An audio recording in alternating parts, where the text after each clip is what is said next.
അമീബിക്സ് മസ്തിഷ്ക ജ്വര വ്യാപനത്തിൽ അതീവ ജാഗ്രതയിലാണ് കോഴിക്കോട്. കിണർവെള്ളം പോലും സുരക്ഷിതമല്ലെന്ന് ഓമശ്ശേരിയിലെ 3 മാസം പ്രായമുള്ള കുഞ്ഞിന്റെ രോഗബാധ തെളിയിക്കുന്നു. നിലവിൽ 5 പേരാണ് രോഗം ബാധിച്ച ചികിത്സയിലുള്ളത്. ഈ വർഷം ഇതുവരെ 12 പേർക്ക് രോഗം ബാധിച്ചതിൽ 5 പേർ മരിച്ചു. കെട്ടിക്കിടക്കുന്ന കുളത്തിൽ നിന്നും ജലാശയത്തിൽ നിന്നും അമീബ മൂക്കിനുള്ളിൽ കടന്നാണ് സാധാരണ രോഗബാധ ഉണ്ടാകുന്നത്.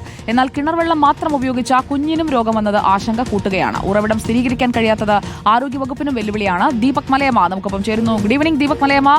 ആ പ്രദേശമാകെ ആശങ്ക പരത്തുന്ന രീതിയിലാണോ ഇപ്പോൾ ഈ രോഗത്തിന്റെ ഉറവിടം കണ്ടെത്താൻ കഴിയാത്ത ഒരു സാഹചര്യം കൊണ്ടുചെന്ന് എത്തിച്ചിരിക്കുന്നത്? Good evening Sujaya. രോഗത്തിന്റെ ഉറവിടം കൃത്യമായി സ്ഥിരീകരിക്കേണ്ടതുണ്ട്. പക്ഷേ ചില സൂചനകൾ ഇപ്പോൾ തന്നെ ആരോഗ്യവകുപ്പിന് കിട്ടിയിട്ടുണ്ട്. അതിൽ ഒന്ന്, ഓമശ്ശേരി സ്വദേശിനിയായിട്ടുള്ള 3 മാസം മാത്രം പ്രായമുള്ള കുഞ്ഞാണ്.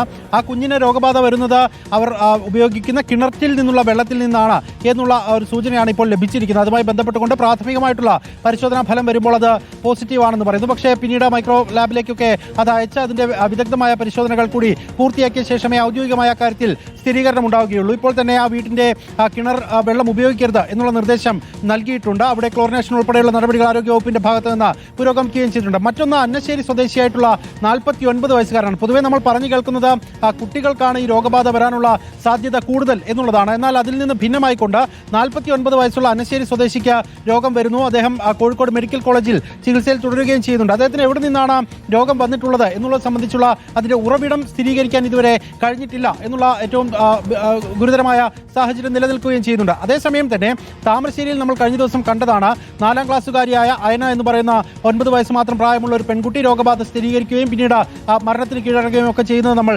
കാണുകയും ചെയ്തു. ആ കുട്ടിയുടെ 2 സഹോദരന്മാർ, അതിലൊരാളെ രോഗലക്ഷണങ്ങളോടുകൂടിയാണ് ആശുപത്രിയിൽ പ്രവേശിപ്പിച്ചിരിക്കുന്നത്. മറ്റൊരു സഹോദരന് രോഗലക്ഷണങ്ങളില്ല എങ്കിൽ പോലും നിരീക്ഷണത്തിലേക്ക് മാറ്റുകയും ചെയ്തിട്ടുണ്ട്. നിലവിൽ 2 പേർ ആണ് ആശുപത്രിയിൽ രോഗബാധ സ്ഥിരീകരിച്ച ചികിത്സയിൽ കഴിയുന്നത്. അതിൽ 3 മാസം പ്രായം മാത്രമുള്ള ആ കുഞ്ഞ് വെന്റിലേറ്ററിൽ ചികിത്സയിൽ തുടരുകയും ചെയ്യുന്നുണ്ട്.